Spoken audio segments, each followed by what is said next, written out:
하나님의 말씀은 고린도전서 11장 23절로 29절까지 있는 말씀입니다. 고린도전서 11장 23절로 29절 말씀.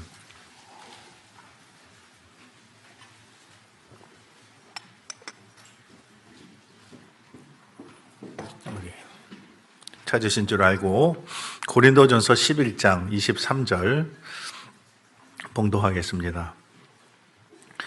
내가 너희에게 전한 것은 주께 받은 것이니 곧 주 예수께서 잡히시던 밤에 떡을 가지사 축사하시고 떼어 가라사대 이것은 너희를 위하는 내 몸이니 이것을 행하여 나를 기념하라 하시고 식후에 또한 이와 같이 잔을 가지시고 가라사대 이 잔은 내 피로 세운 새 언약이니 이것을 행하여 마실 때마다 나를 기념하라 하셨으니 너희가 이 떡을 먹으며 이 잔을 마실 때마다 주의 죽으심을 오실 때까지 전하는 것이니라. 그러므로 누구든지 주의 떡이나 잔을 합당치 않게 먹고 마시는 자는 주의 몸과 피를 범하는 죄가 있느니라. 사람이 자기를 살피고 그 후에야 이 떡을 먹고 이 잔을 마실지니 주의 몸을 분변치 못하고 먹고 마시는 자는 자기의 죄를 먹고 마시는 것이니라. 아멘. 오늘 우리 주보에 우리 하이델베르 요리문답 78문이 있습니다.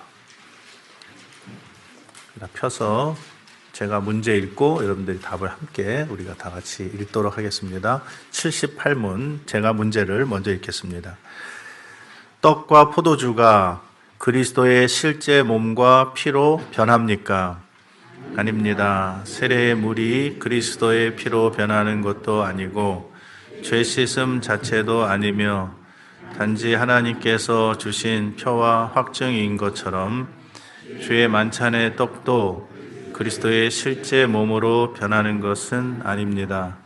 성찬의 떡을 그리스도의 몸이라고 하는 것은 성례의 본질을 나타내는 성례적 용어입니다.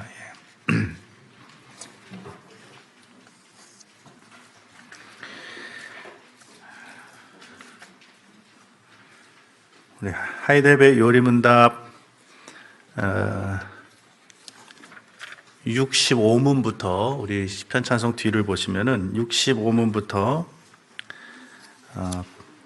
82문까지 상당히 많은 문답을 할애를 해가지고 이 성례에 관해서 특별히 집중해가지고 이야기하고 그 다음에 83문, 84문, 85문은 그 천국의 열쇠를 거룩한 복음의 강설과 교회의 권징, 그래서 성례와 함께 말씀과 권징을 이렇게 다루는데 어떤 의미에서는 이 성례를 훨씬 더 비중을 많이 지금 두고 우리에게 가르치고 있는 것을 볼 수 있습니다. 그래서 65문부터 68문까지는 성례에 대한 일반적인 그 교훈입니다. 그래서 이 말씀과 성례 이 둘이 우리의 믿음을, 우리의 구원의 유일한 근거가 되는 것, 곧 그리스도의 십자가의 제사로 향하도록 하기 위한 것입니까? 했을 때 그렇습니다. 우리의 모든 구원이 그리스도의 피와 그 성령으로 이렇게 근거되어 있다 하는 그것을 성령께서는 복음으로 가르치고 또 성례로 확증하신다고 하였습니다.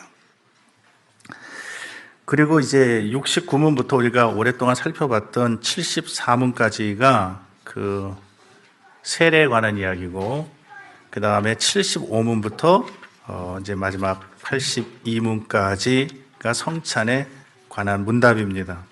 그러니까 성찬에 관한 것이나 세례에 관한 것이나 우리 하이델베르 요리문답은 굉장히 이것을 중요하게 여기고 있습니다. 근데 이 문답을 자세히 살펴보시면, 비교해서 세례와 성찬을 비교해서 살펴보시면 약간 서로 좀 이렇게 대칭이 된다고 할까요? 서로 이렇게 짝을 이루는 그러한 질문들이 많이 있습니다.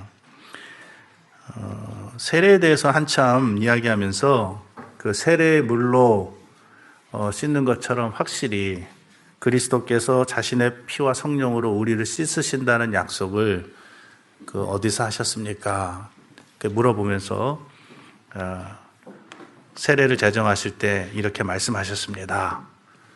그러므로 너희는 가서 모든 족속으로 제자를 삼아서 아버지와 아들과 성령의 이름으로 세례를 주고 믿고 세례를 받는 사람은 구원을 받을 것이고 구원을 얻을 것이고 믿지 않는 사람은 정죄를 받으리라 하면서 또 이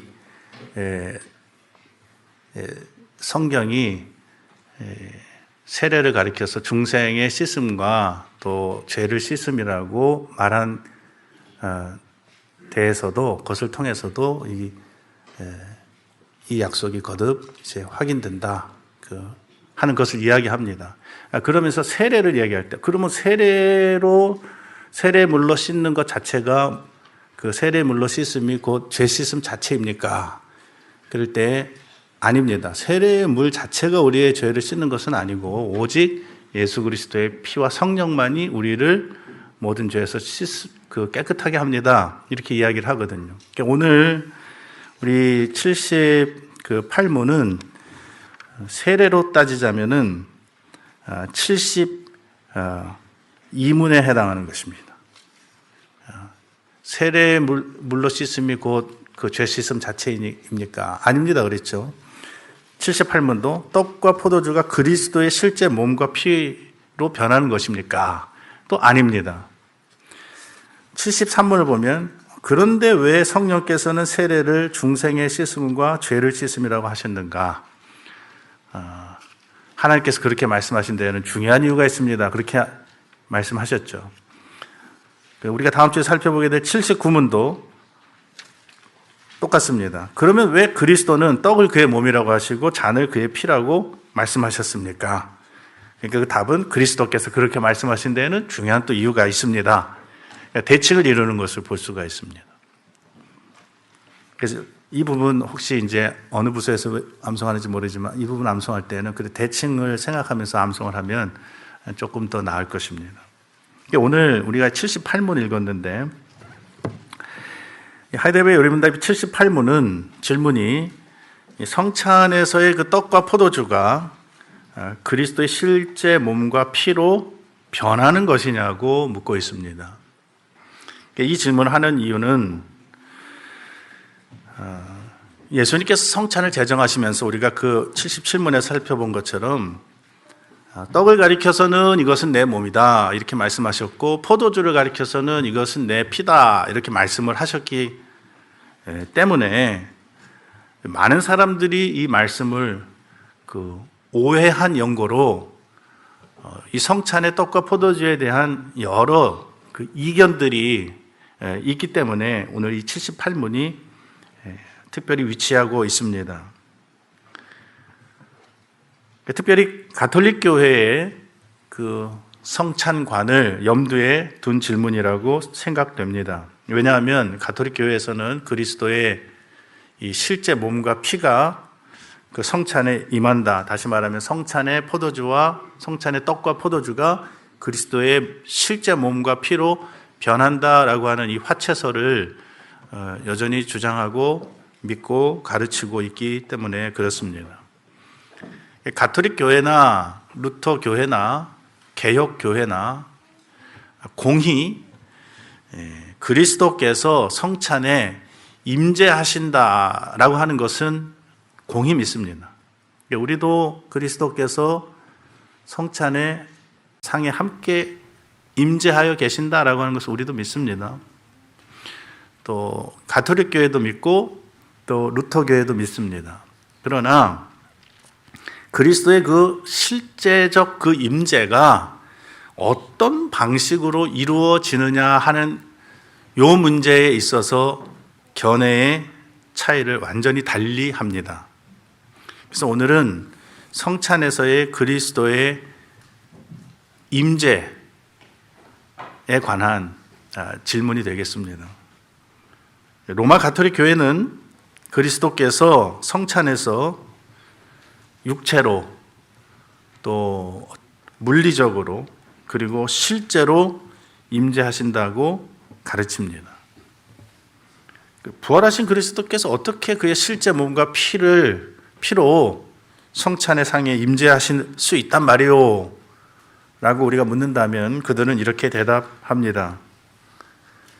성찬의 떡과 포도주가 그리스도의 실제 몸과 피로 변함으로써 이런 일이 일어납니다. 이렇게 대답합니다.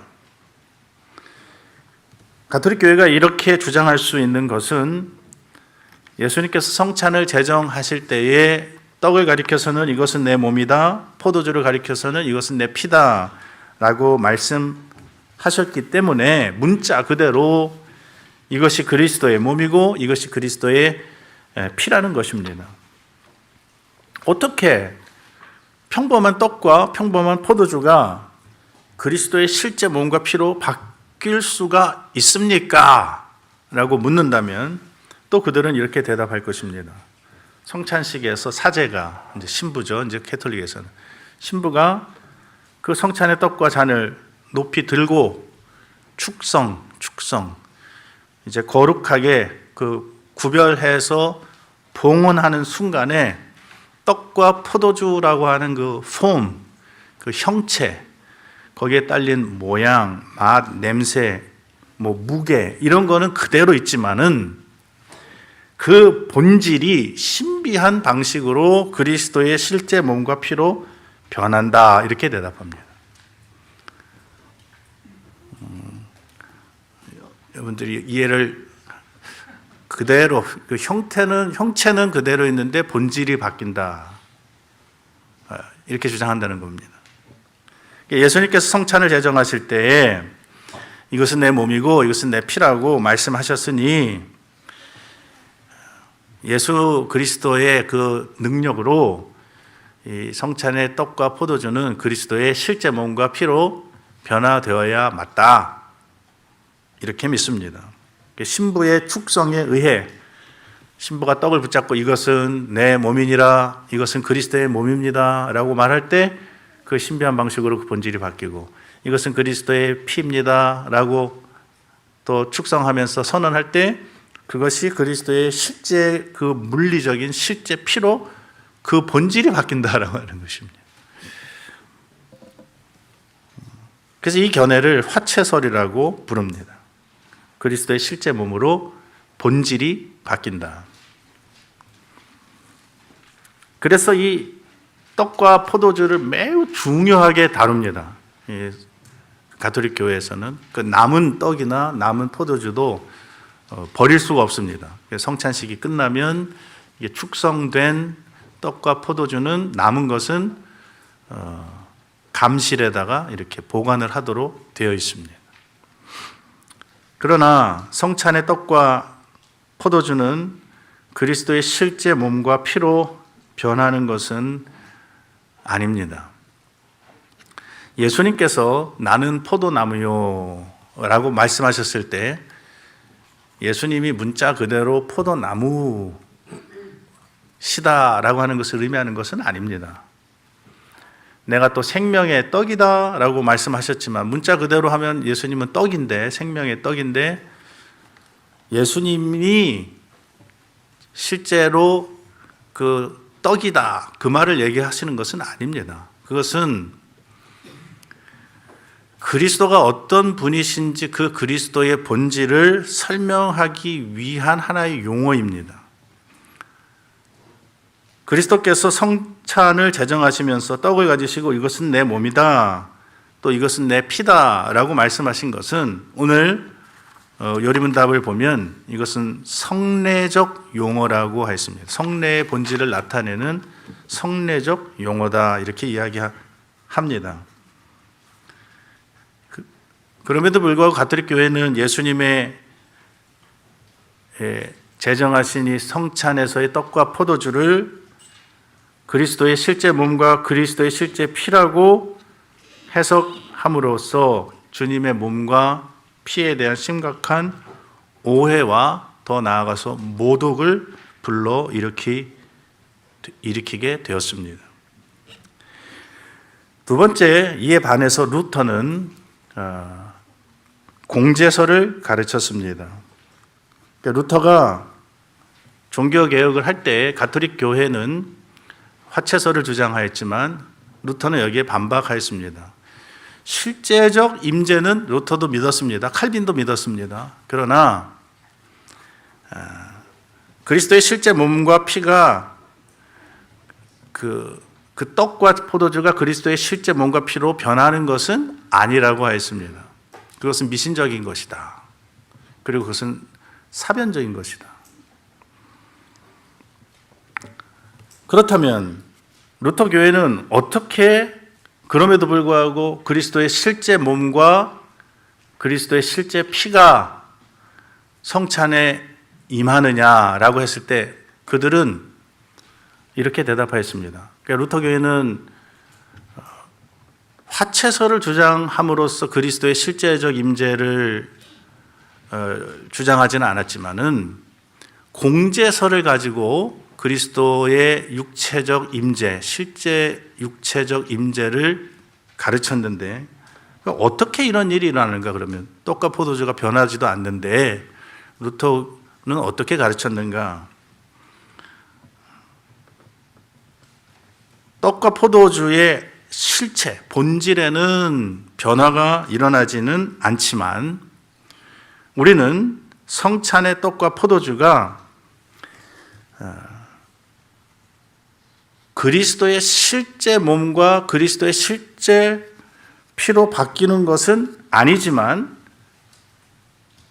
그리스도의 몸은 떡과 포도주와 함께, 유명한 말입니다. 떡과 포도주와 함께 떡과 포도주 안에서 떡과 포도주 아래에 그리스도의 몸과 피가 함께 임재함을 믿는다. 이렇게 진술했습니다.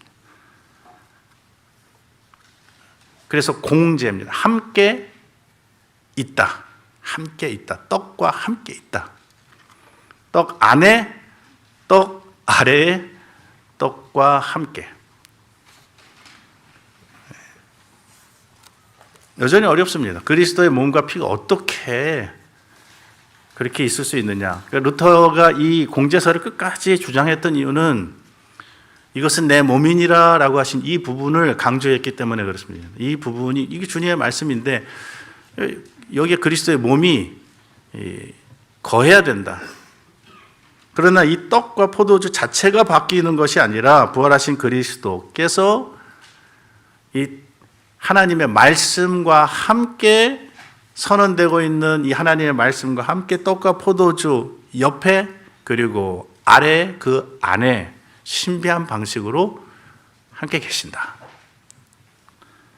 물리적 그 육체적 임재를 주장했다는 점에서 가톨릭 교회와는 같지만 그러나 가톨릭 교회와는 또 많은 차이가 있긴 있습니다. 이 공제설은. 루터는 그 대교리 문답 해설서를 보면 이렇게 말합니다. 그리스도의 말씀이 떡과 잔 안에 그리고 그 아래에 있기에 주 그리스도의 참된 몸이요 피라고 우리는 부릅니다. 그러면서 이 떡과 포도주에는 하나님의 말씀이 서려 있고 그분의 말씀과 묶여 있습니다. 그래서 이 하나님의 이 말씀이 이 떡과 포도주와 함께 주어지고 있기 때문에 이 떡이 특별한 떡이 된다는 것이고 이 잔이 특별한 잔이 된다는 것입니다. 그래서 캐토릭보다는 훨씬 더 말씀을 강조하고 있고 또 캐토릭의 그 미신적인 요소들은 제거하면서도 그러나 그리스도가 계신다.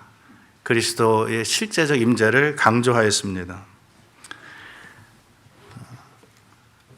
칼빈으로 대표되는 우리 개혁교회의 이 성찬관을 이야기하기 전에 한 가지 더 견해가 있습니다. 성찬에서의 그리스도의 임재에 대한 이것은 로마 가톨릭 교회의 그 화채설이나 루터 교회의 공제설을 다 배격하는 것인데 그것은 스위스의 종교개혁자 쯔빙글리가 강하게 주장했던 것으로 이것은 기념설이라고 부릅니다. 기념설.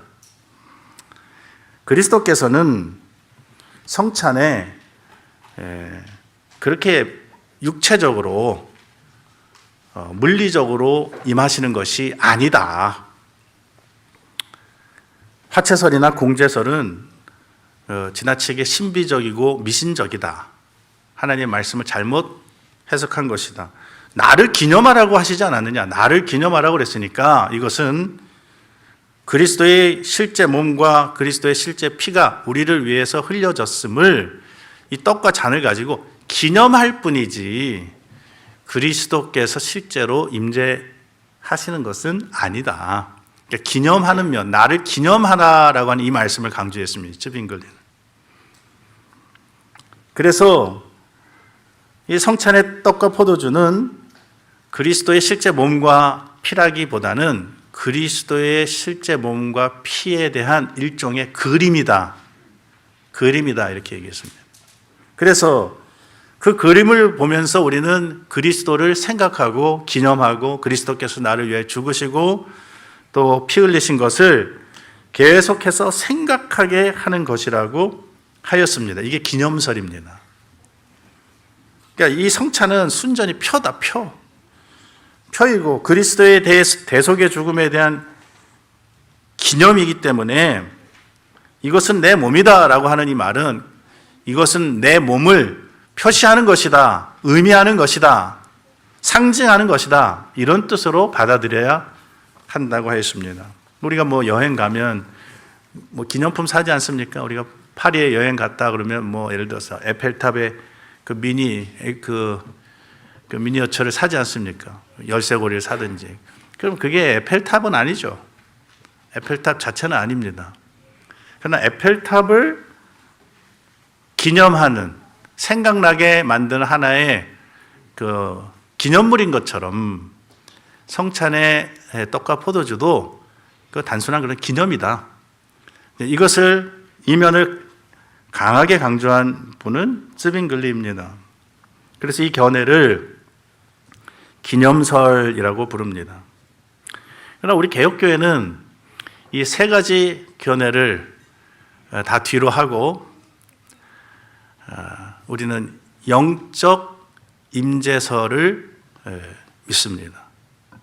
또 영적 임재설을 우리는 가르칩니다. 이게 칼빈의 견해이고 대부분의 개혁교회와 장로교회들은 그리스도께서 성찬에서 영적으로 실제로 그의 성령으로 임재하신다는 견해를 가집니다. 그래서 이것을 영적 임재설이라고 부릅니다. 실제적 임재를 놓지 않습니다. 칼빈은. 그리스도께서 임재하에 계십니다. 그리스도께서는 성찬에서만 우리와 함께 하시는 것은 물론 아닙니다. 세상 끝날까지 주님께서 뭐라고 약속하셨습니까? 내가 너희와 항상 함께 있으리라. 항상 함께 있으리라. 또는 두세 사람이 내 이름으로 모인 그곳에 내가 너희와 함께 있느니라. 계속 있겠다는 것이고 계속. 그러니까 그의 말씀과 성령으로 그리스도께서는 우리와 항상 함께 계시고 우리 안에 계시고 우리와 동행하십니다. 그리스도께서 우리 안에 거하신다는 것은 그의 성령으로 거하신다는 것이기 때문에 그리스도의 임재는 언제나 영적 임재입니다. 성경, 신약 성경 전체를 보면. 그래서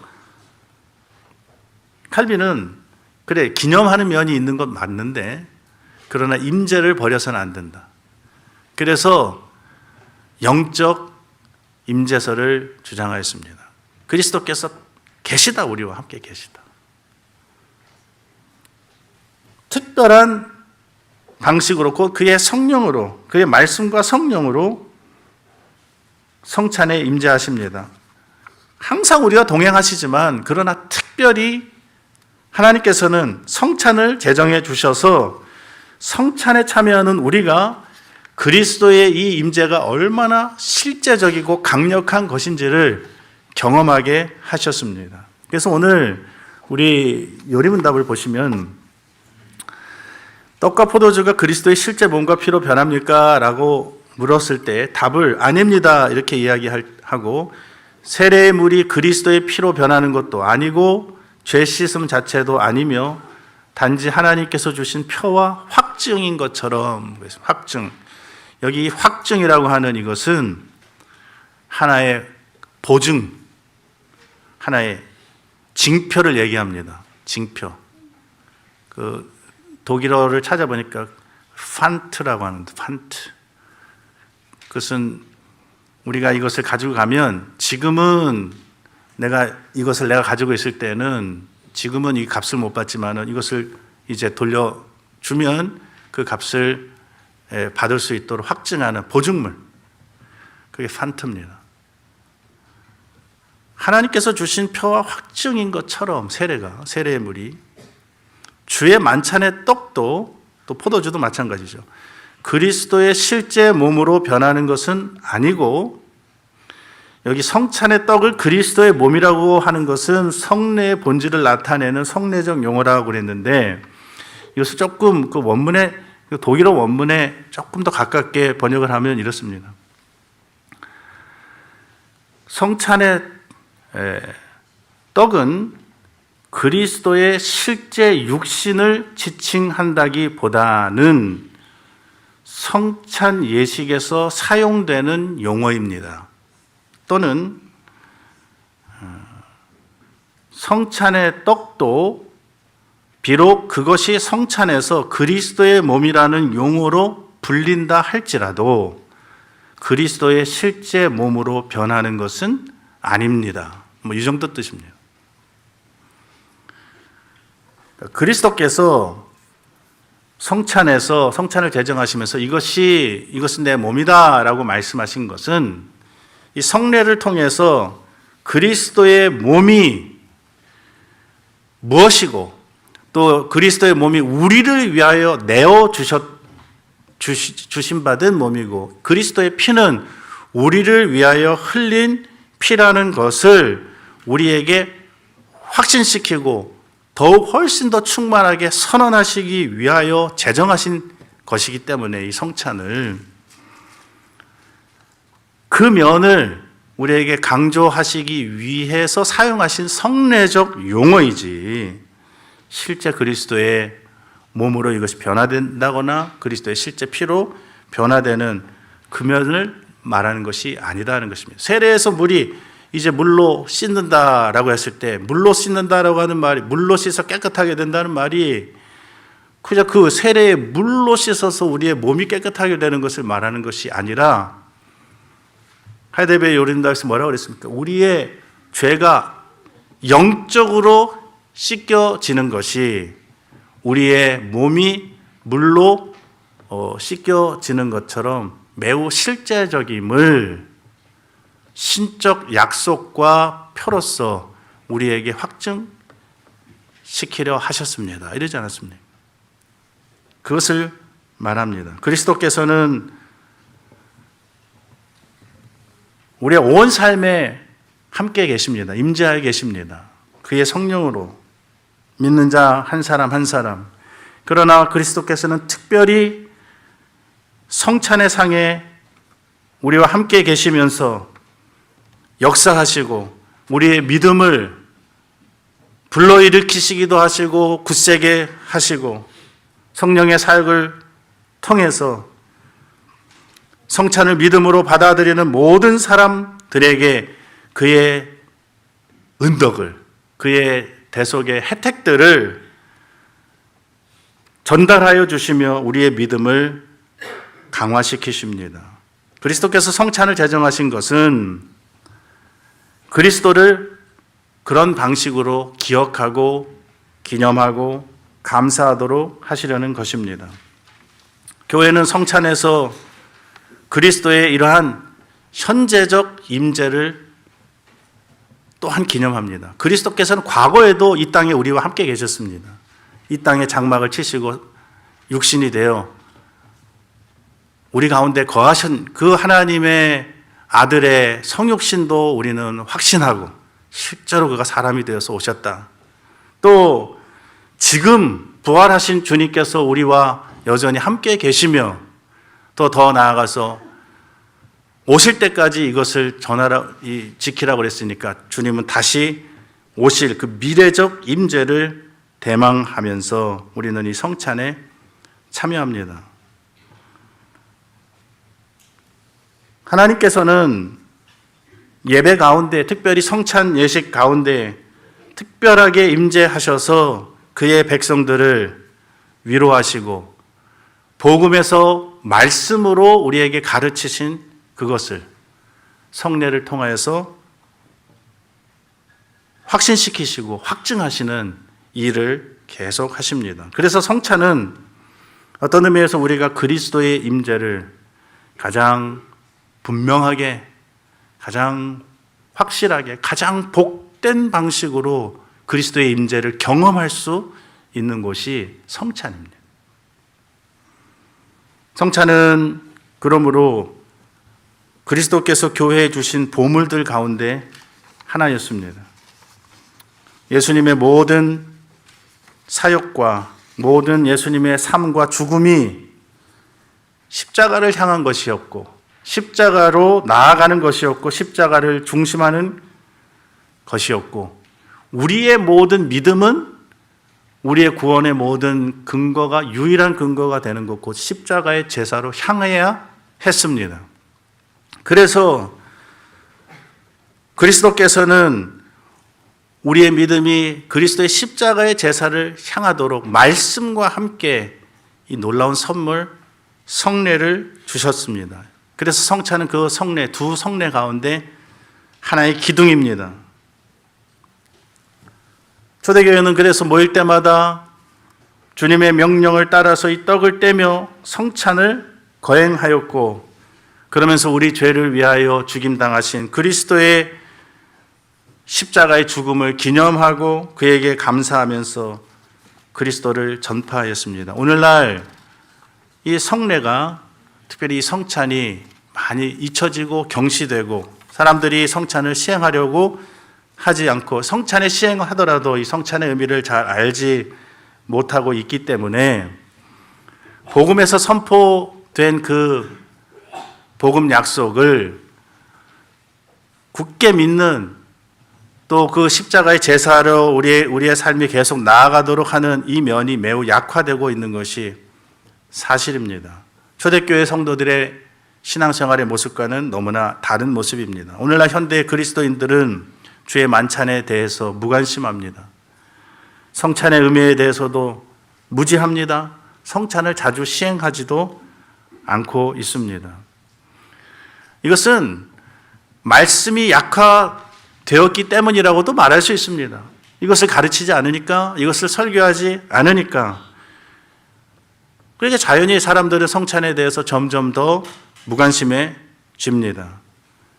오늘날의 설교는 또 어떠합니까? 오늘날의 설교가 그리스도를 중심하고 정말 복음적인 설교. 제가 오늘 어저께 목회 편지에다가도 그 철로 역정의 저자가, 그 주인공이, 크리스천이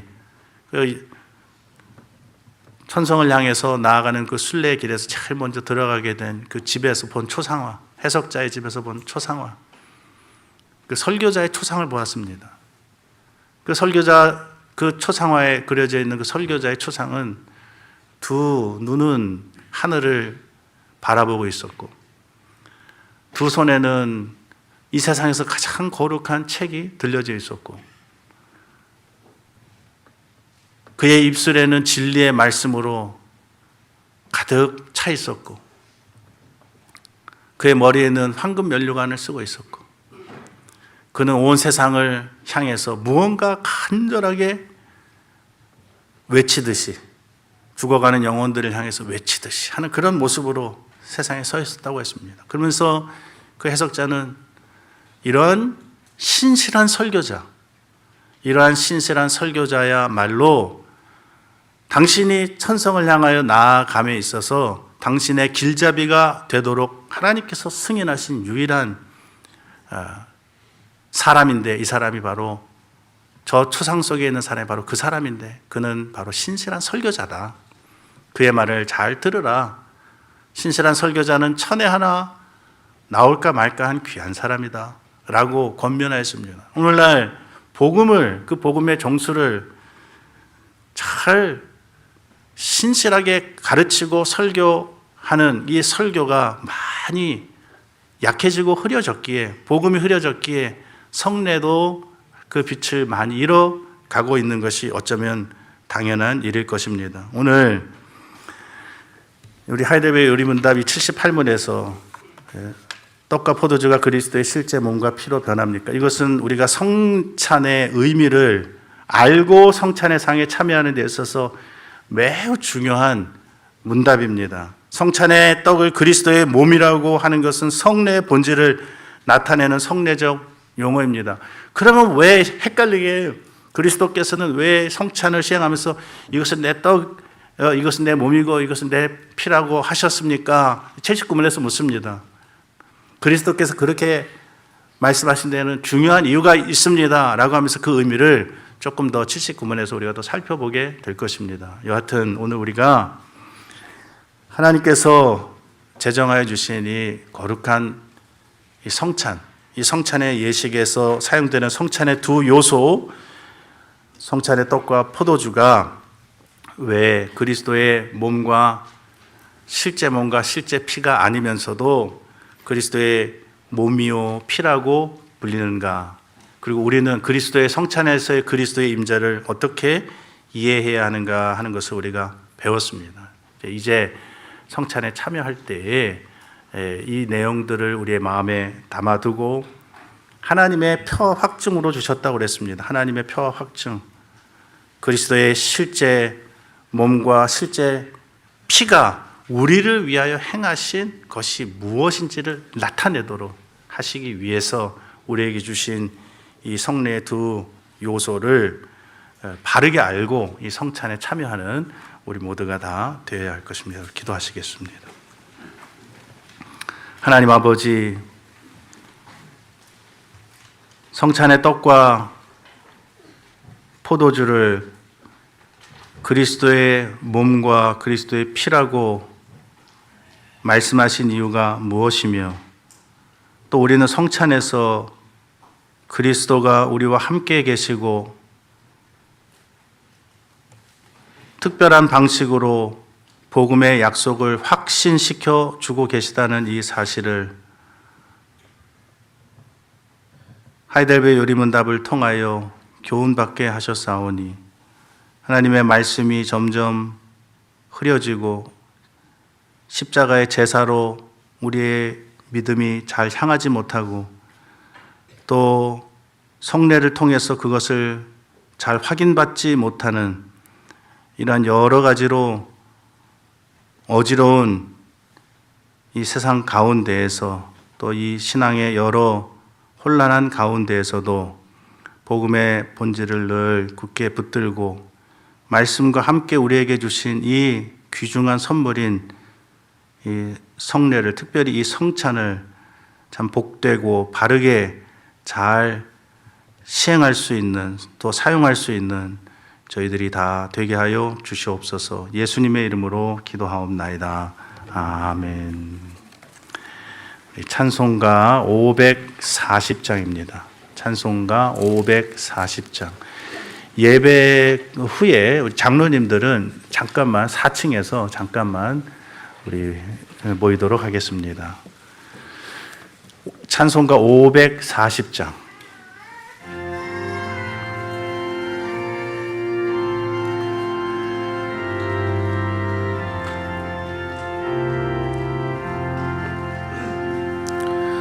이 세상 지나가고 저 천국 가까워 나 오래 기다리던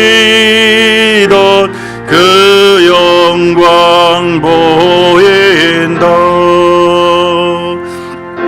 어두운 밤이 가고 새날이 밝으니 저 하늘나라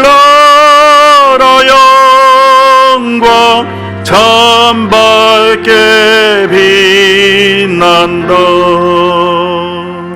사랑의 그 주 예수 단샘을 내시니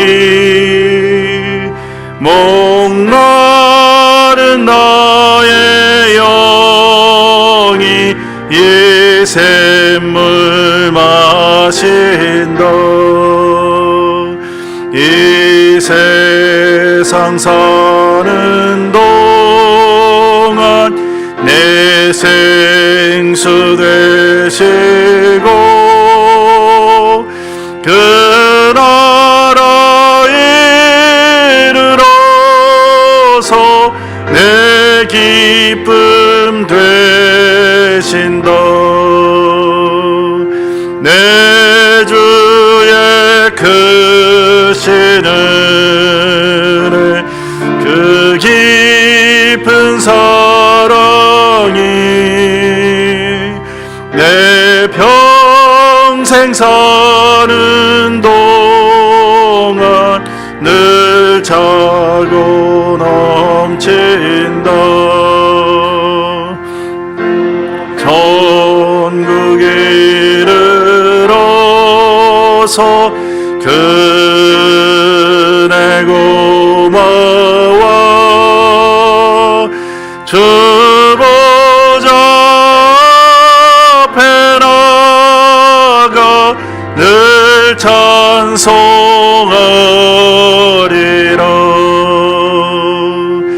날 위해 고생하신 주 얼굴 뵈려고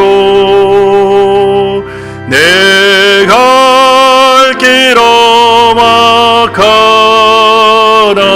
쉬지 않고 나간다.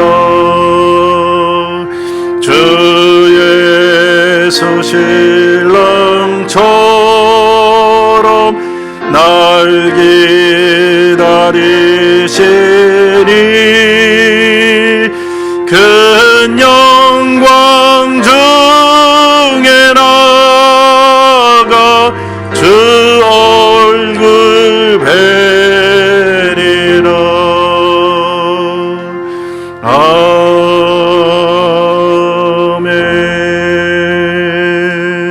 아멘. 우리 주님께서 가르치신 기도로 오후 예배 마치겠습니다. 하늘에 계신 우리 아버지 이름이 거룩히 여김을 받으시오며 나라의 임하옵시며 뜻이 하늘에서 이룬 것 같이 땅에서도 이루어지이다. 오늘날 우리에게 일용할 양식을 주옵시고 우리가 우리에게 죄 지은 자를 사하여 준 것 같이 우리 죄를 사하여 주옵시고 우리를 시험에 들게 하지 마옵시고 다만 악에서 구하옵소서. 대개 나라와 권세와 영광이 아버지께 영원히 있사옵나이다. 아멘.